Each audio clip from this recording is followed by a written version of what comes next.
Olá pessoal, é lá de Holanda, escritor das celebridades, corretor de imóveis aqui em João Pessoa, na Paraíba. Tenho 62 livros lançados, né? Estou com o meu próximo livro para ser lançado agora nesse final de semana. E vamos falar um pouco no meu canal aqui, que na verdade não é bem um canal do YouTube, né? É mais uma mistura de pensamentos, coisas que eu curto e admiro. Falar um pouco aqui sobre essa polêmica morte do Maradona.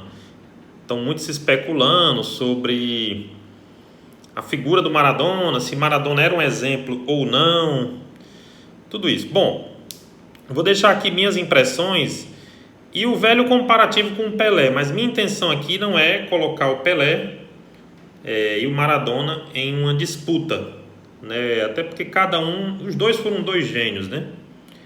A intenção aqui é a gente ter uma base, né, nos números de Pelé e Maradona. Lembrando que a gente não pode comparar esses números de Pelé e Maradona com a época atual. Hoje em dia tem mais torneios a ser disputados, né? Hoje em dia tem Supercopa disso, Supercopa daquilo, às vezes torneios de um jogo só, né? Então, naturalmente, naquela época nós tínhamos o número de títulos menores para os jogadores, né? Os principais jogadores. Bom, vamos falar um pouco aqui do Pelé. Vamos resumir aqui a vida pessoal. Muita gente fala mal do Pelé porque ele namorou loira e porque ele não reconheceu uma filha, né? E alguns outros episódios. Eu acho assim, não adianta a gente querer forçar que o Pelé seja o maior ídolo do Brasil. Ele não vai ser. Realmente aqui todo mundo vai lembrar do Ayrton Senna. Como também não adianta a gente desmerecer e não dizer que hoje o Pelé, junto com Roberto Carlos, Silvio Santos, são aquelas personalidades que talvez vão parar realmente o Brasil. Não da forma como foi com o Ayrton Senna. Porque o Ayrton Senna foi transmitido ao vivo, teve toda uma comoção, o Ayrton Senna era bem novo também.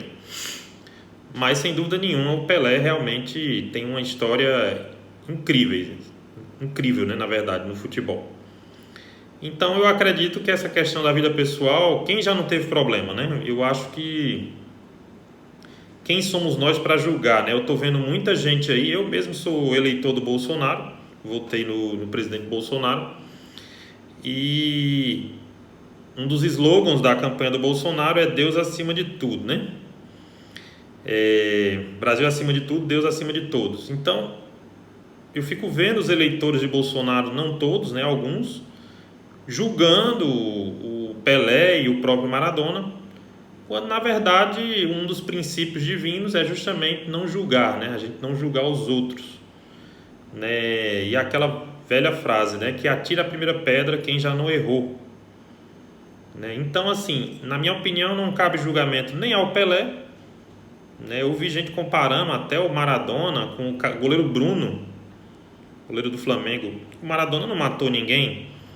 O Maradona, ele fez mal a ele mesmo, como também ele mesmo falou que não foi um exemplo para ninguém. Mas isso, na minha opinião, não vem nem ao caso, né? O que importa é a figura em si, né? Eu, como biógrafo, eu olho muito a figura em si. Aquela pessoa que ela não procura a polêmica, ela já é a própria polêmica. Então, a mistura de uma personalidade, na minha opinião, é isso. É você conseguir ser genial na sua atividade, no caso o Maradona como jogador, o Pelé como jogador, o Michael Jackson na música, o Roberto Gomes Bolanhos no humor. Você consegue ser genial no que você faz e ao mesmo tempo você nem quer provocar a polêmica, mas você já é polêmico por natureza e não tem como mudar isso. E isso causa uma relação de amor e ódio, né? E os números de Maradona e Pelé, ambos disputaram 4 Copas do Mundo. Porém, eles poderiam ter disputado 5 Copas do Mundo. Vou fazer um pequeno resumo aqui. O Pelé nasceu em 1940, né? Foi disputar sua primeira Copa do Mundo em 1958, com 17 anos. O Pelé não jogou as 2 primeiras partidas daquela Copa, porque era muito novo, né? E foi escalado no terceiro jogo, porque o Brasil empatou com a Inglaterra em 0-0. E se perdesse o terceiro jogo contra a União Soviética, do goleiro Yashin, né, o Aranha Negra, o Brasil poderia ficar fora na fase de grupos. E o Pelé foi chamado às pressas para ser titular dessa partida. E o Brasil venceu por 2-0 a União Soviética. Mas o Pelé brilharia mesmo naquela Copa no mata-mata. Contra o País de Gales nas quartas de finais, ele fez um dos mais belos gols na vitória do Brasil por 1-0. Logo em seguida, o Brasil na semifinal enfrenta a França do Just Fontaine, que para muitos foi a final antecipada, porque eram as duas melhores seleções. E o Brasil aplica 5-2 com um show do Pelé. Na grande decisão, pega a Suécia, que jogava em casa, né, e vence por 5-2 na casa dos suecos, a única seleção a vencer na Europa. Então o Pelé, ele não chegou a se consagrar já naquela Copa. Por quê? Porque ele ainda era uma revelação.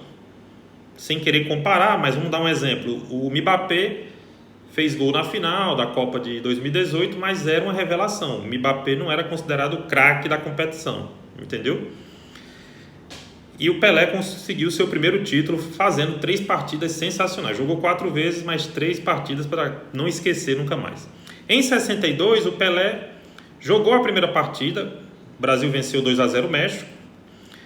Fez gol, né, o Pelé. Depois, logo em seguida, 0-0 com a Tchecoslováquia. E o Pelé sai machucado. Então, o Pelé ganhou 3 Copas do Mundo, mas ele jogou 2 finais. Mas foi uma Copa sensacional do Garrincha, né? O Pelé machucado, acabou que não pôde ajudar o Brasil, mas o Garrincha conseguiu suprir, o Amarildo também, que entrou no lugar do Pelé. Logo em seguida, em 66, o Pelé em 62 já era o melhor jogador do mundo, em 1962. Só que em 66 havia muita expectativa em cima do Pelé. Por quê? Porque em 58 ele entrou como revelação e foi campeão. Em 62 ele era a estrela, foi campeão, mas se machucou. Então em 66 as pessoas queriam que fosse a Copa do Pelé. E mais uma vez ele se machucou. O Brasil venceu a Bulgária por 2-0. Ele não jogou contra a Hungria, já machucado. O Brasil perdeu por 3-1. Na terceira partida ele foi para o sacrifício contra Portugal. E o Brasil perde por 3-1 para Portugal. Ele se machuca também e fica em campo porque não podia ter substituição. Na época não era permitido. E o Brasil é eliminado na fase de grupos, o que foi a pior campanha da história do futebol brasileiro. Que não desmerece nada o que o Pelé fez, né? 2 Copas do Mundo. Então veio a Copa de 70, que foi a consagração do Pelé. Por quê? Por conta disso que eu falei. Em 58 ele era uma revelação. Em 62 ele era a estrela, já era o melhor jogador do mundo, mas se machucou. Em 66 foi eliminado na fase de grupos, mas ninguém levou isso em consideração, porque também se machucou, foi perseguido, né? Queriam quebrar o Pelé no meio, né? Naquelas partidas. E em 70 não. Ele já era a grande estrela, 30 anos de idade, podia ser a última Copa dele, então era meio que um tira-teima. E aí o Pelé arrebentou, 4-1 na Tchecoslováquia, um adversário fortíssimo, pegou a Inglaterra, que era a atual campeã do mundo, venceu por 1-0 também, com a defesa histórica do Gordon Banks, né? A maior defesa da história das Copas. Logo em seguida vence a Romênia por 3-2. Nas quartas de finais pega o Peru, que era a surpresa daquela Copa, 4-2. Em todos os jogos com jogadas geniais, Pelé arrebentando. Na semifinal vence o Uruguai por 3-1, exorcizando o fantasma de 50. E na grande final 4-1 sobre a Itália. E em todos eles o Pelé arrebentou. E o Maradona? A gente vai contar já já. O Pelé poderia ter jogado a Copa de 74. Por isso que eu digo que Pelé e Maradona poderiam ter jogado 5 Copas. Ele poderia ter jogado 74 com 34 anos. Né? Ele estava no Santos, depois foi para o Cosmos, mas ainda era um jogador de um nível muito forte. Mas ele preferiu não ir.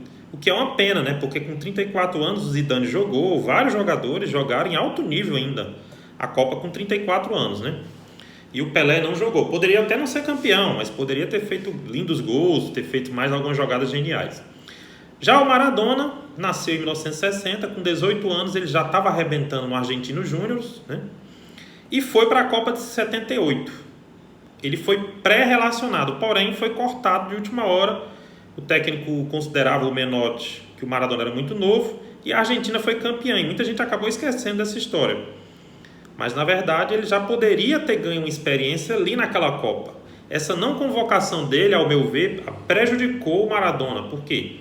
Porque em 82 o Maradona já chegou como uma grande estrela em sua primeira Copa do Mundo. Se ele tivesse jogado 78, mesmo que fosse na reserva, ele já entraria em 82 mais maduro.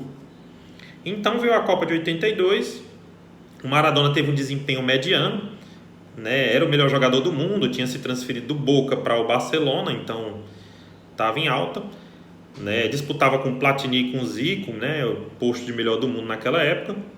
E na Copa de 82, a Argentina estreia perdendo para a Bélgica, era o jogo de abertura, né? Porque na época o time campeão fazia o jogo de abertura, 1-0 para a Bélgica. Depois se recupera contra a Hungria, que na época tinha um time forte, faz 4-1 na Hungria. A Hungria tinha feito 10 em El Salvador, a maior goleada das Copas. E o Maradona faz seus 2 primeiros gols em Copas do Mundo. Depois vence El Salvador por 2-0 e vai para as quartas de finais. As quartas de finais naquela época eram diferentes, eram 4 grupos de 3. E a Argentina acabou pegando o pior grupo, que era Itália e Brasil, que eram 2 das 3 melhores seleções do mundo, né? E a Argentina acabou perdendo por 2-1 e contra o Brasil perdeu por 3-1 e foi eliminado da Copa do Mundo. O Maradona foi até expulso nesse jogo. Então ficou aquela impressão ainda de, né, pode fazer algo mais, né? Depois o Maradona foi para o Napoli e brilhou na Copa de 86. Aí foi o auge do Maradona. Foi, vamos dizer assim, a Copa de 70 do Pelé para o Maradona, né? Foi a Copa de 70 dele. A Argentina estreia contra a Coreia do Sul, vence por 3-1, depois empata com a Itália, que era campeã do mundo, de 82. 1-1, Maradona faz um golaço. E depois vence a Bulgária por 2-0. No mata-mata, o Maradona brilhou em praticamente todos os jogos. Pegou o Uruguai nas oitavas de finais em jogos difíceis. 1-0, o Uruguai era o atual campeão da Copa América. Tinha o Francesco, um timaço. Depois, nas quartas de finais, o famoso jogo contra a Inglaterra, o gol de mão e o maior gol da história das Copas, vitória da Argentina por 2-1, né, na Guerra das Malvinas. Na semifinal, pega a Bélgica, que tinha vencido a Argentina em 82, vence por 2-0, com 2 golaços de Maradona também. E na grande final, ele foi decisivo, porque ele deu o passe decisivo para o gol do título, 3-2 para a Argentina em cima da Alemanha. Vale lembrar que o Maradona jogava mais recuado do que o Pelé, então é natural que o Pelé tivesse mais gols do que o Maradona. Vitória por 3-2 e o bicampeonato mundial da Argentina. Em 90, o Maradona já estava brilhando no Napoli, mas já estava com muitos problemas de drogas e vários outros problemas. Então, ele veio para a Copa de 90 como o melhor jogador do mundo, né, dos últimos 4 anos. Porém, a Argentina estava muito fraca na época. Alguns jogadores de 86 já estavam bem veteranos e outros pararam de jogar. E alguns jogadores da nova geração argentina ainda estavam muito novos, né? Então, o time estava meio desarrumado. Tanto que estreou contra Camarões, perdeu de 1-0. O Maradona até brincou com essa derrota. Disse que Milão ia aprender a valorizar os negros, né? Já que os africanos, né? Já que Camarões brilhou naquele jogo. Aí a Argentina jogou para o gasto, se recuperou, pegou a União Soviética, que era campeã olímpica, venceu por 2-0, e pegou a Romênia, que foi uma grande surpresa naquela Copa, né? Tava com um time bom, base do Steaua Bucareste, e empatou por 1-1. Garantiu vaga então nas oitavas de finais. E aí o Maradona começou a brilhar novamente. Nas oitavas de finais, fez uma jogadaça, deu o passe para o Canidia, e a Argentina eliminou o Brasil. Foi a única vitória da Argentina contra o Brasil em Copas do Mundo, né? Então aquilo ali teve uma dimensão incrível. E a Argentina foi indo. Nas quartas de finais, o Maradona não jogou tão bem contra a Iugoslávia. A Iugoslávia estava muito forte, né? Alguns jogadores eram croatas, ainda não tinha havido a separação do país. E foi 0-0, e na decisão dos pênaltis, o Maradona poderia ter se tornado um vilão, porque ele perdeu o pênalti. Mas aí o Goicoechea salvou e a Argentina foi para a semifinal. Na semifinal, aquele famoso jogo em Nápoles, né? O Maradona foi aplaudido de pé pela torcida do Napoli, né? Alguns italianos torceram a favor do Maradona a pedido dele, que ele dizia que o ano todo, né, o pessoal do norte da Itália ignora vocês e vocês agora vão torcer para eles. Então aquilo pegou. E aí o Maradona, a Argentina brilhou naquele jogo, 1-1, segurou a Itália jogando em casa, e na decisão por pênaltis, o Maradona marcou o dele e a Argentina se classificou para a final. Foi a segunda melhor atuação do Maradona naquela Copa. Na grande decisão, o Maradona já não atuou tão bem contra a Alemanha, o que é normal também em finais, né? A Alemanha venceu 1-0, um pênalti considerado polêmico na época, no final do jogo. O Maradona acusou a FIFA de não querer que a Argentina fosse a campeã, porque a Copa era na Itália, né? Queria que a Itália fosse campeã, a FIFA, né? Segundo o Maradona. Então, em represália por a Argentina ter tirado a Itália na semifinal, o Maradona disse que foi prejudicado na final. Sempre muito polêmico. Na Copa de 94, o Maradona já estava numa fase de final de carreira, né? Ele tinha ido para o Newell's Old Boys e para o Sevilha com passagens rápidas e foi para o Boca Juniors encerrar a carreira. A Argentina estava mal na eliminatória, estava igual ao Brasil. O Brasil teve que chamar o Romário às pressas e a Argentina chamou o Maradona às pressas. Por quê? Porque foi a única vez que a Argentina foi para a repescagem contra a Austrália e o Maradona foi, como um grande líder, levou a Argentina para a Copa do Mundo, assim como fez o Romário. Na Copa do Mundo ele perdeu peso, começou a tomar um remédio para emagrecer, algumas substâncias, né? E logo na primeira partida fez o último gol dele na história das Copas, brilhou realmente, 4-0 contra a Grécia, e depois venceu a Nigéria por 2-1. E nesse jogo, né, já estavam com suspeitas de doping com o Maradona devido à comemoração dele no jogo contra a Grécia. E aí ele foi pego no exame antidoping e acabou ficando fora daquela Copa. E aí a Argentina perdeu para a Bulgária e perdeu para a Romênia e encerrou-se o ciclo do Maradona, né? Depois ele encerrou a carreira no Boca.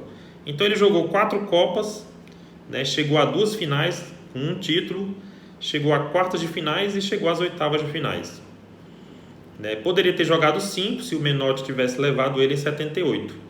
E o Pelé jogou 4 Copas, 58, 62, 66, 70. Ganhou 3 títulos, 2 jogando, né? Um no banco de reservas, estava machucado. E ficou na fase de grupos, né? Em uma das Copas, que foi a pior campanha da história do Brasil em uma Copa do Mundo. Então tiveram altos e baixos, mas sem dúvida que o Pelé ele foi um pouco mais completo na Copa do Mundo, né? Do que o Maradona. Porém, o Maradona teve também a questão de drogas e alguns outros eventos que atrapalharam realmente a carreira dele.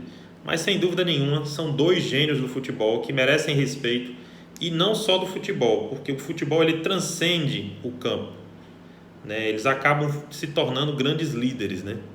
O Pelé parou uma guerra, como se diz. O Maradona foi ovacionado pela torcida da Itália numa Copa do Mundo na Itália, né? Então, quanto a isso, a gente realmente não pode discutir. Poderiam ter jogado 5 Copas, como eu falei. O Pelé poderia ter jogado 74, mas quis sair por cima, né? E o Maradona poderia ter jogado 78, né? De repente, até os dois poderiam ter se encontrado na Copa de 78. Se o Pelé tivéssemos hoje a condição de hoje, de forma física, o Pelé jogasse até os 40, vamos dizer. Aí seria algo realmente fenomenal, né? Depois deles, eu acredito que em Copas do Mundo, Zidane, o Romário e o Garrincha foram os mais decisivos, e o Ronaldo Fenômeno, né, também. Valeu, pessoal. Grande abraço.